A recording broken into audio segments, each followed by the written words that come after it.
Hey guys, welcome back to Wild West Woodscraft. My name's Trevor, and what I thought I'd go over today is talking about how to properly use and maintain your knife. A knife is a crucial part of bushcraft and survival and being out in the woods. They've been carried by humans since history began. Um, Sometimes they were stone knives, sometimes they were steel or different forms of metal. But a blade has been the companion for most people, both men and women, throughout all of history. And they're still used today. Most people carry some type of a pocket knife. In this case, I have Leatherman here. But they're still just as useful as they were, and they still perform the same task. We use them for preparing our food. We use them for carving wood, processing animals, building things. And for the woodsman, it's something that is vital. A good knife, if you're skilled enough, you can recreate everything you need with just a knife. Technically, you can make a knife off the land using stone, but that's very hard to do, and it is not the same as having a nice knife. So because of that, and because of how much it's used, it's important to understand how to properly use it. And because knives aren't as common in society as they used to be, it's important that we pass on how to properly use a knife, how to properly maintain a knife, and how to do all that safely. So starting off, a couple of safety things to talk about is anytime you're using a knife, there's really two things you want to pay attention to. One, the blood circle is what I've heard it described as, and that's basically anything within arm's reach of your knife. If your knife was in your hand, anything within arm's reach of that is considered a blood circle, and you don't want to be using that knife, especially as a beginner, with anyone or anything that could be damaged within that circle. So if I had someone sitting next to me, I wouldn't want to be doing any major tasks with my knife because I could slip and cut them. Another thing to think about is the triangle of death, or death triangle.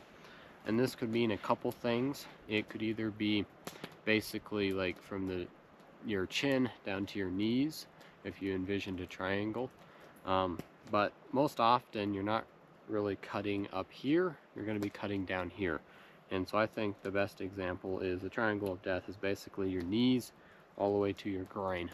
That area, because you have major arteries running through your legs, and you don't want to be using your knife in here, because if you slip, you could cut, and that could present a major life-threatening bleed.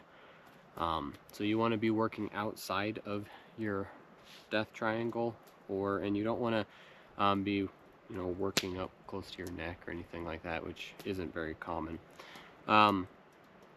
You've always probably heard it said, never carve with the knife towards yourself. That isn't always true as your experience level increases. Sometimes you can carve towards yourself in small, controlled manner. But the most important thing to pay attention to is your backstop. If that knife goes through the material that you're carving, what is it going to hit?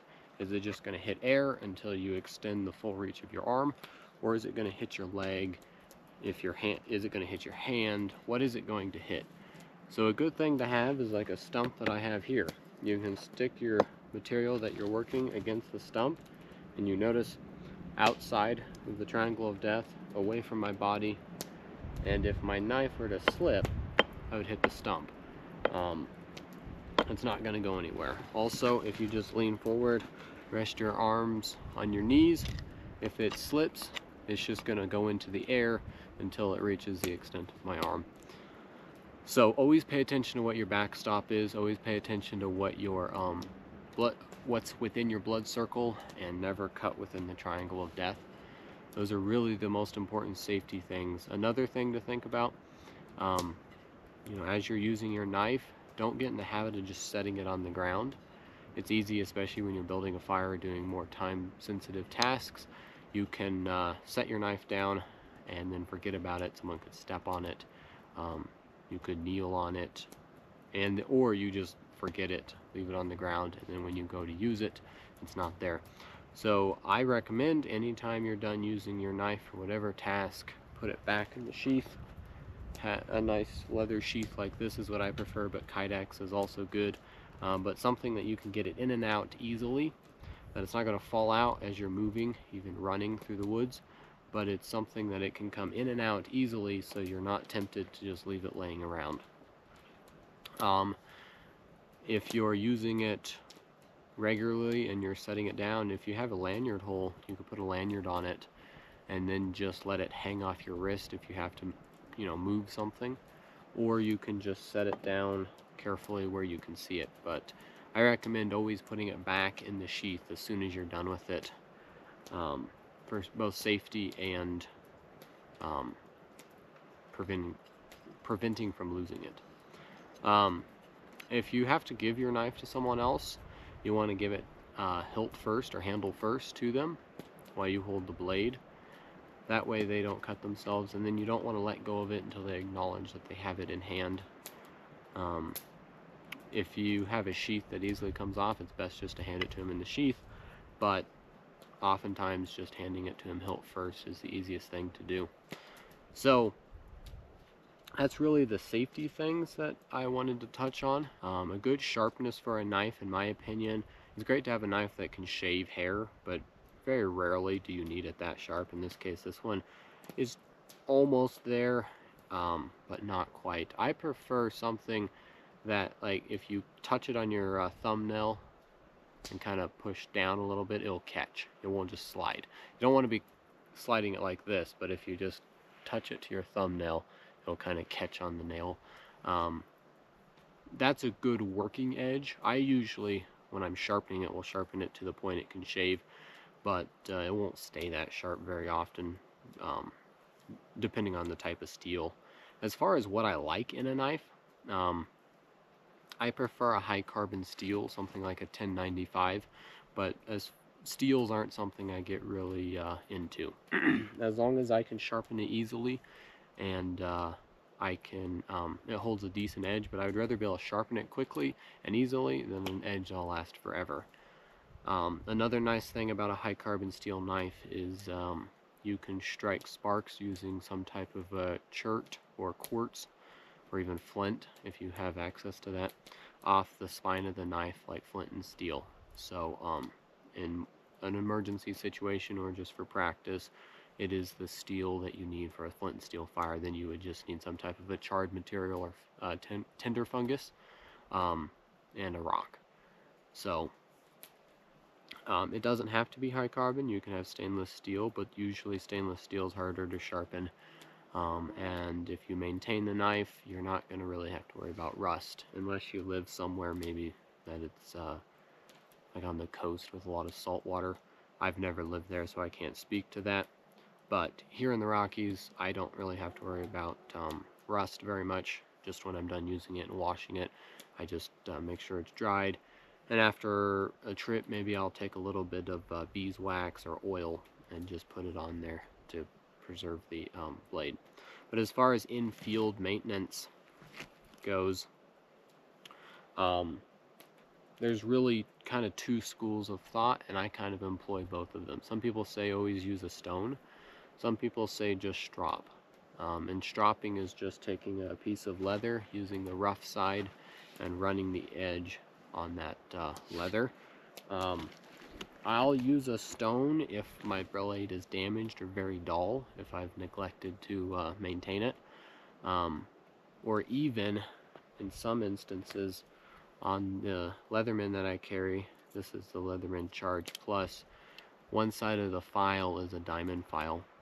And I can use that to really sharpen the blade if it has a chip in it or something, if you are careless with it.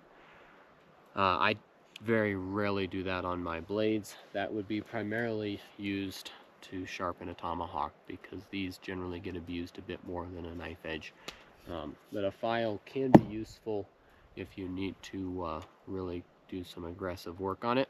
Hopefully your knife never gets to that point. But as far as if it needs a bit more than a strop, a good whetstone is useful. I don't have mine with me today, but I just use one of the Wazoo Gear Company's Viking whetstones. and those work very well. I very rarely have to use a stone on my knife edge, but something that does work quite well on my Wazoo necklace here, the Spark, the ceramic striker for the ferro rod.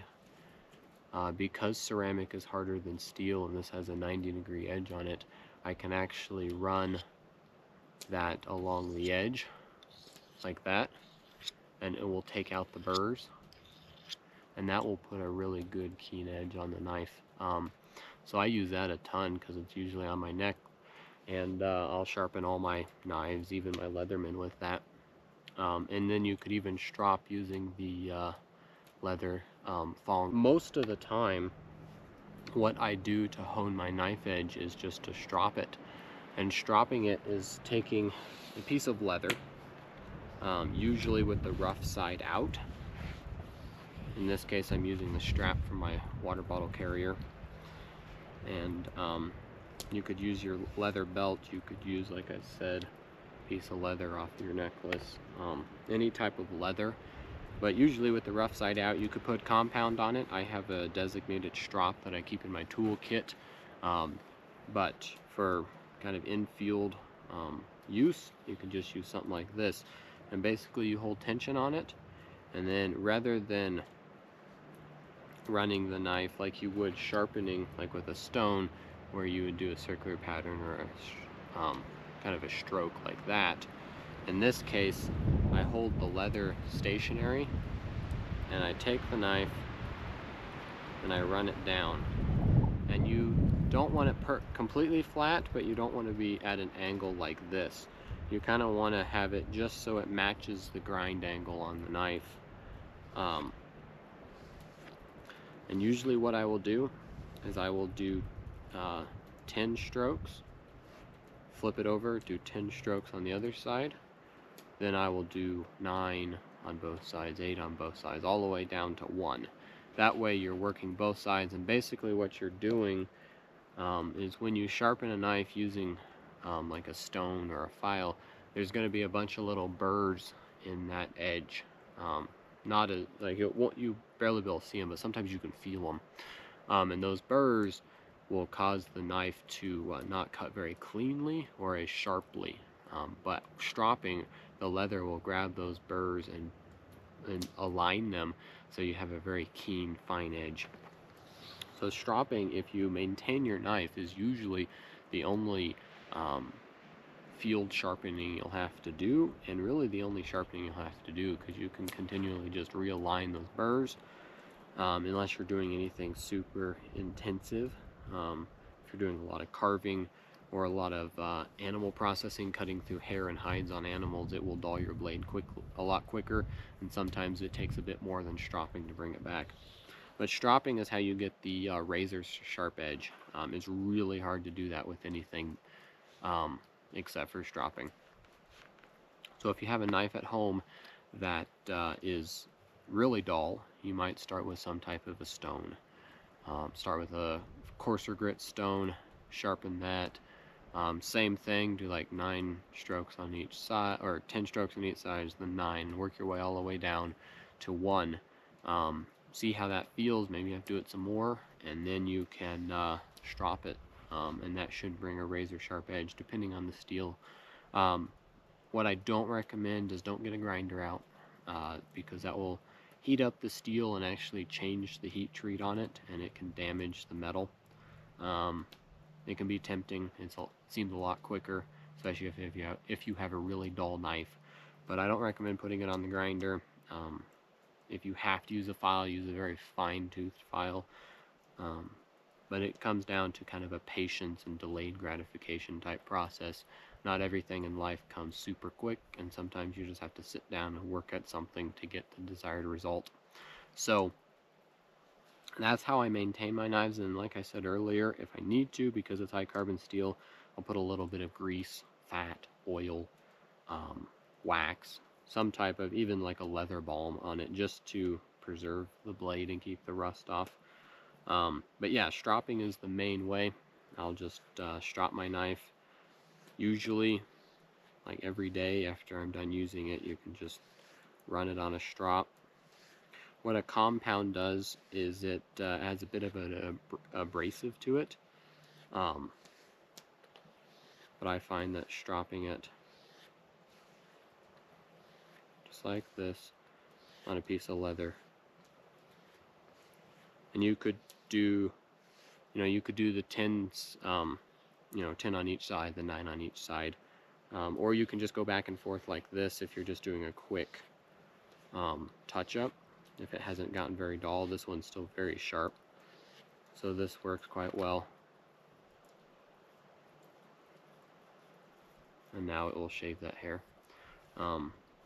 Again, you don't have to get your knife sharp enough to shave hair, because usually that's, at that point, the difference is kind of negligent compared to just something that will catch on your nail. But it's not, I love a sharp knife, and a sharp knife will make tasks so much easier, especially fine work. So when it comes to actually using a knife, there's 4 main grips that I use. And when I say grip, I'm meaning how you hold the knife. The first one would be a hammer grip. So basically like you would hold a hammer, same as like the tomahawk here. I'll use this for example. Like if this was your striking end, you would hold the hammer at the striking end facing out away for like pounding a nail. In this case, I have it with the sharp edge of my knife pointing away from me, like I was going to chop. Not that that's what I would use that for, but that style. The other style would be a reverse hammer grip. That's with the knife edge pointing back towards me. That's why the whole safety thing of saying never have the knife pointing towards you isn't always applicable, because I can have the knife pointing towards me and using a certain technique, this is perfectly safe. So there's hammer grip, reverse hammer grip, and I like a side hammer grip or side grip. That's basically where the knife edge is pointing to one side or the other. And then something that I call like choking up on it. So that's basically where you grip the knife and you're choked up using your hand up on the blade. None of my fingers are in contact with the edge, but you can use that for really fine work, or like you'll see like professional chefs and stuff holding it like that when they're cutting vegetables using their thumb. That's a much more advanced technique, because technically your backstop is your thumb. So you want to be very careful with that. I don't recommend doing that with anything except for like vegetables, and that's with some practice. You don't want to be doing that with a piece of wood, because you have to apply a lot of pressure, and when it snaps through, it could cut your thumb. But sometimes you'll see someone doing that when they're just like scoring the wood, so they're not applying a lot of pressure, and it's a lot more controlled. But choking up can be used for multiple different things, from like really small, fine work to the vegetables, or using it in different techniques. But that's the 4 that I primarily use. I'm sure there's plenty of other ways to hold a knife, like you could something like this, but there's really no instance other than a fight, or using your knife in a fight, you would be holding your knife like this. There's not really any practical, as far as utilitarian tasks holding a knife like this, other than if you had your knife in a log, holding it stationary and drawing the wood back towards you. That would be a technique, so I guess this would be considered some type of grip. That's not used very often, and I guess you would just say that's like a downward hammer grip. I'm not sure what you would call that, but that's really the 4, I guess 5 grips. As far as slices go, how you actually use the knife, there's really 5 main slices that, again, I use. The first one would be something that would be called a pull slice, or a push slice, and that's where you take your knife and you push it forward through the material. So this is the most common that you would think of when you think of whittling or carving wood. This can be pretty powerful. I would say, like on a scale of 1 to 10, this would be like a 5 probably. Now when you're doing that, it's best, make sure I get this in the camera, you don't want to just be pushing straight forward. You want to actually hold the knife at an angle and slice. The knife is designed to cut, it's not designed to be like a wedge forced through the material.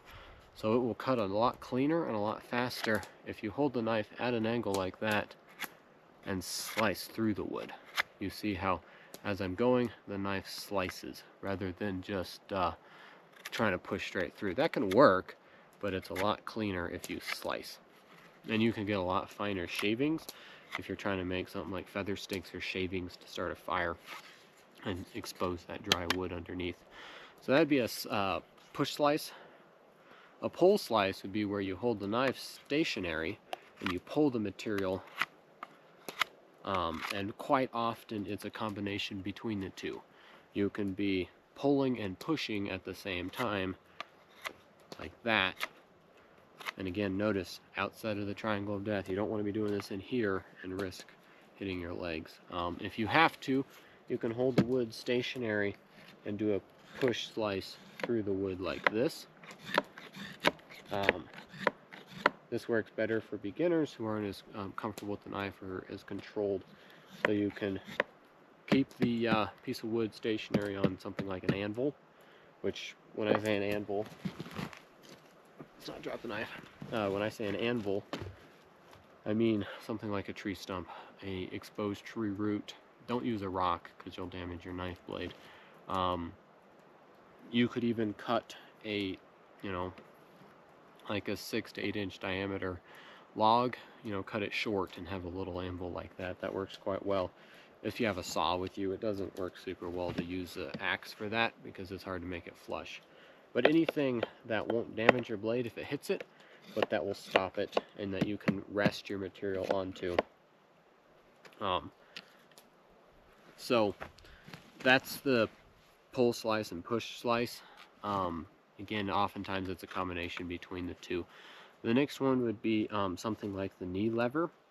So that's where you hold, man, the mosquitoes are terrible. I have a fire going behind me, trying to create some smoke to get the mosquitoes away, but the wind's blowing away from me, so it's not helping. But anyways, a knee lever is where you hold your knife blade. Let me make sure this is in frame. I'll bring my knee up so you can see. Where you hold your knife blade against your knee, so the knife blade is, or you hold your hand against your knee, you don't want the blade against it, but you hold your hand against the knee, and then you, there's the smoke, and then you pull the wood towards you, and that allows you, or even in some instances you use it like a scissor motion like this, and that would be why it would be called the knee lever. And it allows a lot of leverage, and because your knee is like a fulcrum, that you're doing a scissor motion around. So you can get a lot of leverage, it's controlled, your knife isn't going all over the place, and the backstop again is just the air because you've reached the extent of your wrist bending. In similar vein, the chest lever is very useful, and this is where you hold the knife towards yourself initially in the reverse hammer grip, but when you put it against your chest, notice the blade is pointing away from me. And in this case, I'm using my chest as the fulcrum, and I can get incredibly powerful slices to remove a ton of material doing this. And the blade, if you notice, is slicing. And again, once I've reached the extent, the blade's not going anywhere because my shoulder blades can't compress anymore. So you can carve off a lot of material doing this. So that's really the slices. The only other one would be a finger assist, and that would be something where like you either put your thumb on the blade, and this is for doing much more fine carving techniques, or you can put like 2 thumbs, so something like this, where you're trying to do little tiny motions. It's much more controlled, and you can be a lot more fine with that. But something like the finger assist is just, using your other fingers to assist the blade and control it. Other than that, there's really not any other slices I use that I can think of. It's kind of hard to remember actually what you do with the knife because I've used one so often ever since as far back as I can remember I've had a knife. So you use it so often that you sometimes forget actually what you're doing with it. You just do it. So, but when I was trying to think of how I actually use a knife, that's what I could come up with. That's a lot of the same terminology I've heard in different books that I've read and different training classes that I've been to. So the terminology is common. I'm going to talk about how you can properly split and cross-cut wood with just using your knife. And this gets more into if you don't have any other tools with you, it can be a technique used, or one instance that is used, I use it a lot, is if it's wet out. Oftentimes if you split down larger diameter wood, you can get to dry heartwood inside. But when you're doing this, you want a solid anvil, you want a good backstop. Same as if you were going to be using an axe. You don't want to just be swinging the axe into the dirt. If it's larger diameter, one thing you can do when you split it is you can split, rather than trying to cut right down the middle, you can go to one edge, and usually it will split out and create a little wedge for you. And I'll demonstrate that. On something like this, you can just split straight down. Really what determines whether or not you can split straight down or not is if your knife, if there'll be part of the blade exposed on the other side once it's fully embedded in the wood. So in order to do this, what you do is I'll stick my, usually this would be flush cut because I'd use a saw, but today I only had my tomahawk with me, so I had to cut it using that. But you stick your knife on it, you can hold it steady with the knife, and then you use something like a baton or a mallet, depending on how fancy you get. Again, this is just a piece of wood that I broke off. It doesn't have to be fancy. You could make a fancy mallet if you're going to be there a while, but this is quick and easy. So then what you do is you don't want to be crazy with it, but just tap it down through the material. Before I split this, I'll demonstrate using, if it was a larger piece of wood, demonstrate cutting off that little wedge. So you start, rather than being in the center, you start just on one edge, you favor one edge, and this is disintegrating on me.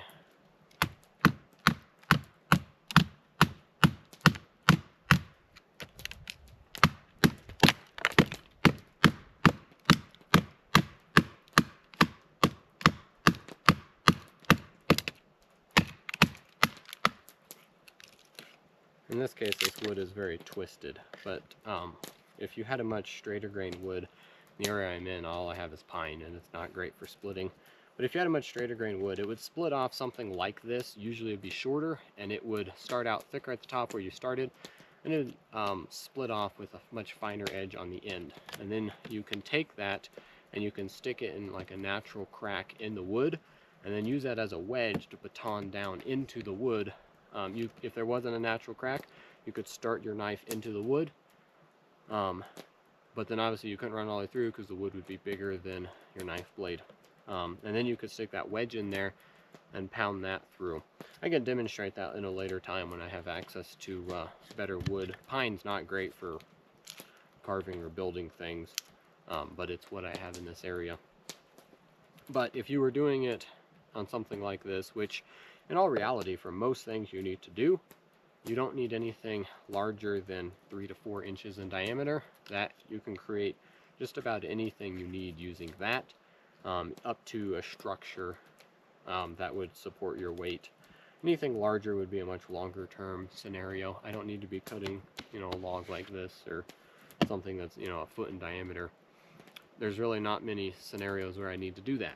Something like this, if it was a straight grain wood, something like aspen, I could split it down and I could make planks to make a table, all sorts of different stuff. But that's another reason why I like a blade that's about 5 inches long, because it can cut through a 4-inch piece of wood. But anyways, you stick the knife on there. You want to make sure the back of the knife towards the handle will clearly pass through. You don't want it like this and then your handle gets stuck. Something like that. And then you want to make sure that the other end is going to protrude out the piece of wood once you start pounding it in. Then you just start pounding it in, and here you're using it like a wedge. And as you're pounding down on this end, on the tip, another reason to have a thicker blade rather than a very skinny, more like a skinning or filleting knife, is so you can do something like this. And then as you're pounding down on this edge, you could be pushing down with this hand so the knife stays parallel and splits evenly.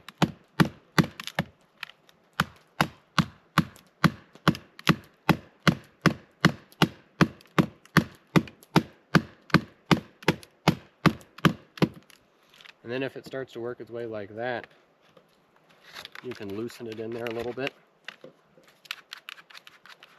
and push that blade further out so you have a larger surface area to hit with your baton. And like I said earlier, this wood's pretty twisted, so it's not going to split very well. When it's that twisted and there's that many knots in it, trying to baton straight through the middle like you saw earlier can be difficult. So like I said, this is not the kind of wood I'd be building anything with.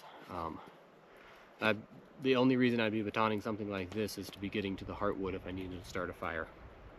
So that's batoning. It can be useful to process down material, split it basically along the grain. Cross-cutting is going to be when you want to split against the grain. So the grain's running up and down in the wood. So if you're splitting against the grain, meaning you're going to be trying to cut through it, like you would with a saw. A saw you can't really cut like with the grain, it's designed to cut against the grain. But cross-cutting with a knife is basically the same as batoning, but you would stick your knife blade on the piece of wood where you need to cut it. You would take your baton, your stick, whatever it is, don't use a rock, and don't use the back of your axe, that would just damage your knife blade. And then you would just start hammering it through. This doesn't have to be something where it's, you know, you're wailing on it. You can do small controlled hits. That way you don't damage your blade, you don't damage the material that you're working. But as you can see, it's starting to cross-cut that grain.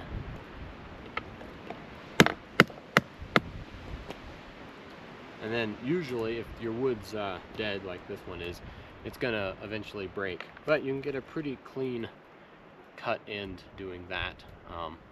It also works well if you're making notches, which we'll get into later. You can start the notch by doing this. It's much quicker, create that backstop. But that's batoning and cross-cutting.